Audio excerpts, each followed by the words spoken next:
Hello, Bonita Bay Club members. I'm here once again with Hal Akins, our Director of Golf Course Operations, with our second Bay Island update. Today we're out here by the 10th green, and this is the final green that needs approval from the golf course architects. Hal, I'm really surprised that this is our final green that needs to be approved, and we're not even to Memorial Day yet. Is that just me, or do you feel really good about that? I feel really good about that. I didn't think we would be at this point this quickly. We had a good plan. I knew we had a good plan, but it's worked out even better than I felt like it would. We've had two groups, and we've been working on two different fronts. So we basically doubled our time here, or cut our time in half. And we've had the architects in every week, and every week they've approved 2 to 3 greens for us to continue to work on drain and put in the greens mix. So it's worked out really well. Yeah, I know Steve, the architect, was here just yesterday again, looking at this green when it was roughed in, making some modifications, as always, in the field. Everything looks different in the dirt once you get out here and start moving it than it does on the plans. So Hal, why don't we take them through 3, 4, 5 holes here on Bay Island, depending on our time constraints, and then we'll run over to Creekside 18, the short game area, to give them an update on that, because that's turning out really great as well. That's going well too. Okay, so all right, let's take the drone up and get some aerials. Cool, let's do it. Okay, Hal, so here we are taking a look at the 4th green. Can you go ahead and tell me some of the changes we made around this green complex? Well, the wall is still in the same place, but we did rebuild it. This green got bigger. We extended it further back, and we took some of the slope out of it. I think before, I think everybody would remember how tricky it was in the very back portion of the green, how it kind of fell hard to the water. And we brought the green out closer to the wall in the process also. So this green's going to be a lot more receiving than it was before. Yeah, that back center pin placement, it looks like it's going to be a really good pin where you can either try to fly it all the way back there or bounce it in. Giving you quite a few different options for your shot you're playing in there. Well, this green came down too. It's now level with the wall, and before, you had like a collar that was a slope that sloped down to the green. So if you clear that wall, you're going to be on the green. Okay. Yeah, so that's maintaining a lot of the challenge of the green and just making it a little bit bigger for everybody, a bigger putting surface. So let's take a ride down number 5 here. We kind of showed this in our last video, but I think it's worth kind of showing the work they've done with the lakes and the bridge here as we make our way up over to that tee box. Yeah, this is really turning out well. They've got the bridge in place, and almost all the bulkheads are finished around it. So right there where you're looking at, you're going to have the 3T just on the left there before you go across the bridge, and then the 2T is going to be just after you cross the bridge. And I think this is a great example of us trying to improve the playability for the 3, 2, 1 Ts, but making it a little more challenging for your high or your lower handicappers. Yeah, so in our last video we showed everybody the floor of the 5th green there as it was being redone, and here as we look at it, it has all of the gravel in it and the greens mix right there up on top. So that's what the finished green looks like, and I think we just need to irrigate it and put some grass on it. We're good to go. Yep. All the construction is it's moved along really well, and now the limiting factor at this point is going to be getting the irrigation in the ground. So we're going to be waiting on those guys as they move along, and we'll be shortly behind them actually grassing. So that's a good position to be in. Okay, great. Let's take a look here at hole number 6. I know that we're both really happy with the way this par 3 turned out. Kind of see where the lake is there, and as we fly up it, you can see we've removed that great big bunker that was short right and put a smaller one in there tucked into the green.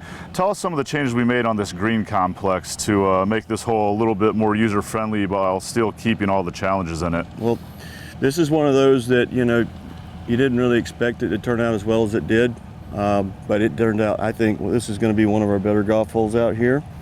We brought the green closer to the water, and then we also dug the lake out in front of the green a little bit to push the green out into the water. We also extended the green in the back right there. We've got a really nice pin placement back there now, so I think this green turned out well. Okay, I do It too. views well from the tee. It looks really nice when you stand up on the tee and how it sticks out over the water there. It's really cool. Absolutely gorgeous. Okay, let's go ahead and make our way over to hole number 7 and kind of catch up with what you've done on hole 7 and 8. Okay, Hal, we're gonna do a flyover here on holes 7, 8, and 9, and there's a lot going on. So here we are coming off the tee on hole number 7. Obviously, still need to do some work right there coming up the fairway, but kind of tell me what we're looking at here. Well, we still have to shape the tees out, and we have to shape this bunker here on the right-hand side out. And we have yet to add the new bunker that's going to be on the left side in that landform that's between the old fairway bunker and the green. Yeah, and so there's some significant changes to this green, and especially about how deep it got. Once again, a lot more cuppable area on this green and an area in the back there. Kind of tell us some of the processes we went through in the design of this green. Well, it did extend back, but I think what people are going to find and like is all the greens are much bigger than what they're used to seeing out here on Bay Island. Not only did they get bigger by finding the original perimeters, but we expanded quite a few in the process. And also here on the back of this green, if you try to get a little aggressive, there is a little kind of saving grace in the back there with a little catcher's mitt to stop balls from rolling into the wetland back there. Yep. So we'll come up here over the trees here quick and come up towards number 8. And once again, number 8, especially that green complex, there was a lot of changes that we made in the field and a lot of things to help the player. So as we approach this, how can you kind of go over what we did in regards to that green and making it more playable while keeping a very significant challenge in it still? Yep. Well, this green, as everybody knows, one of the issues with this green was that it was so far in the back. It fell off to the left and toward the water, and a lot of folks would hit into the green and it would kind of catch that little ridge and run on down. We've completely changed this green. Now the front pitch is left, but the back pitch is right away from the water. The other thing is that we extended the bunker back behind the green, down the left side and behind the green. So if you did have an errant ball that got through the green on that left side, you're still going to get caught by that bunker and not be in the water. This wall that's at the tee is also going to extend all the way to the front of the green, which will help us elevate that bunker a little bit. You can see where they're kind of starting to form the bunker there on the left, and once again, that green's ready to go, ready to be grassed. And as we look behind this green before we cruise up number 9, we see some large piles of dirt, and looks like you're getting ready to do some retaining wall work right there on number 9. That wall, we built that wall back in 2004 after Hurricane Charlie, so it's time to get it rebuilt, and so that's the start of that process. Okay, Hal, now we're going to really try to get a good look here at number 9 as we come over the tees, and once again the retaining wall that their guys just actually arrived when we drove by to start putting those in. As we work our way up the fairway here to this green, I think that over here on the right we soften these mounds kind of like we did on a couple of the other holes to make it fit in a little bit more with the others. Yeah, we did. Actually, we softened them too much. We're going to have to strengthen them and define them a little bit better than they are right now. Okay, you can see the fairway bunker there is pretty well shaped up, and as we approach the cross bunker coming up to that green, I did see some old photos when Bay Island was originally done with those grass face bunkers, and on this hole in particular, they look just absolutely gorgeous when they were done. Yeah, that's an attractive look. I think people are going to be really excited about those when they see them. Okay, let's take a look here at this green. You know, a lot of players here at the club really did not care for this green complex before, and I know that architecturally they didn't want to make too many large changes, but as we approach it here, kind of tell me what we've done to keep, once again, keep the challenges in it, but make it a little bit more playable, as a lot of us are coming in there with our hybrids and a club that might be a little bit hot, especially going towards that back left. Well, that green actually came down a little bit, even though if you look at it, it doesn't necessarily look that way. because of how the bunkers are shaped in there. And the green, again, that one got bigger. We extended it back, and we actually kicked up the back a little bit so that it'll kind of slow the ball up if it's coming in a little hot, you know. In the front, we took out more of that false front, and so when you hit the front of the green, you should pretty much stay on it now. I think when you look at the green from the approach, it actually looks smaller than it did, but it is bigger. But the bunkering on the left side is larger, so the size of those bunkers actually makes this green look a little smaller than it really is. So it kind of looks like a small target from the approach here, but it's a big gring. Okay, great. Well, I think that the work that's been done here on number 9 is a huge improvement for this golf hole. Hal, why don't you say you and I take off and go over to hole number 18, Creekside, take a look at that in the new short game area. That sounds great. All right. Here we are on the 18th tee of Creekside. We're looking down the hole at our new 18th green on Creekside. As everybody knows, we're converting this par 4 to a par 3. We just had our architect in, Steve Forrest, yesterday with Hills and Forrest, and he gave us the final blessing on this green. Let's go down there and look at it, EJ, and let you talk a little bit about the strategy on this hole. We made some changes to this green in the process, and I think they worked out great. Yeah, there's a lot of great shot making possibilities here as we approach the green.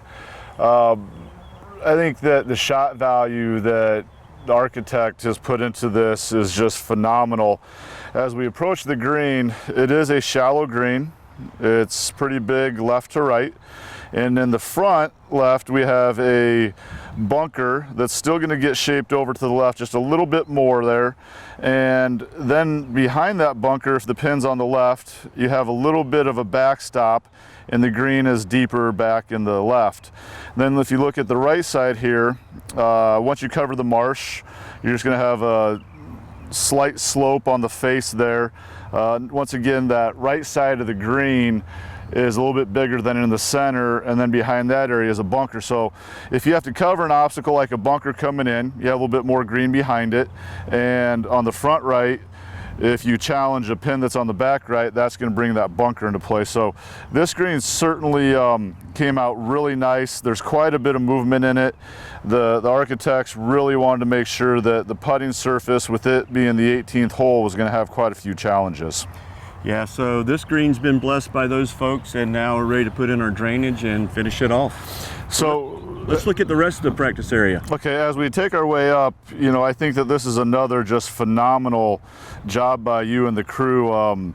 This golf course just closed 2 weeks ago, and already we have all of the greens shaped out, and this area is getting pretty close to irrigating grass. Yeah, it's been a full 2 weeks.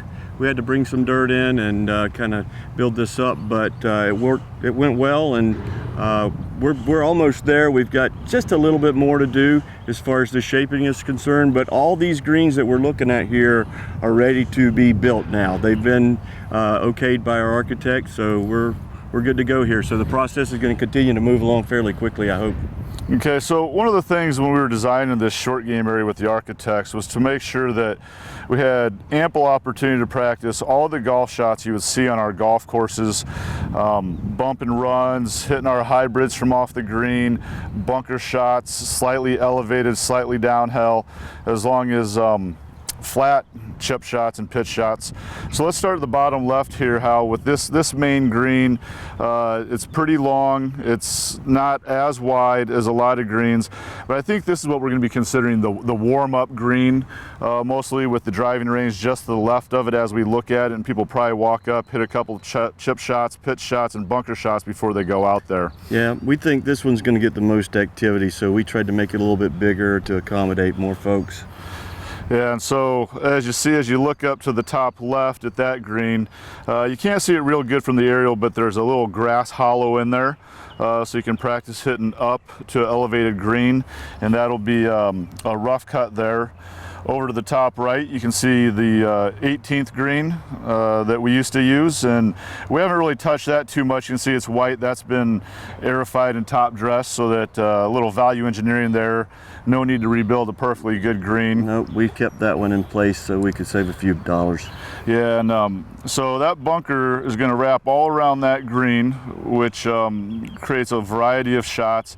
And then the bunker down there, kind of towards the dead center of the screen or bottom right, there's a smaller bunker right there next to it, and a lot of different elevation changes in that green to practice uneven lies and stuff. Yeah, we really tried to position all these bunkers so that we would be hitting away from anybody else that might be on that in the area practicing, and I think we did a pretty good job. You know, I think it all worked out pretty good. I know you were out here quite a few times kind of tweaking it a little bit with the shaper, so I think all in all we all put together a pretty good product there. Yeah, everybody that's been here, including the architects and the construction guys and you know, management from other clubs that have come to look at it, have just been in awe that this is going to be a huge addition to our golf programming. Well, Hal, once again, just incredible progress, and this is such a big project with the Bay Island in this short game area. It's amazing to me the work that you guys have done. Well, we're in week 7 over on Bay Island, and this is just a little over 2 weeks, so I'd say we're doing pretty good. I'm pretty happy with it. This is going to come together fairly quickly now, now that we've got all the, you know, the features blessed. So I think we're doing pretty good. I feel really good about where we're at right now. The weather has cooperated really well with us, and we've really taken good advantage of the dry weather we've had. So hopefully we'll have the majority of this done before rainy season hits. Yeah, once again, great job. For our members out there, within the next week, we'll be posting aerials and flyovers of all the golf holes without a bunch of voiceovers or anything like that. You'll get an announcement that that's on the website, so you can kind of look at that at your leisure. So once again, thank you for spending time with us. If you have any questions, feel free to email Hal or myself at any time. We look forward to seeing you around the club soon. Take care.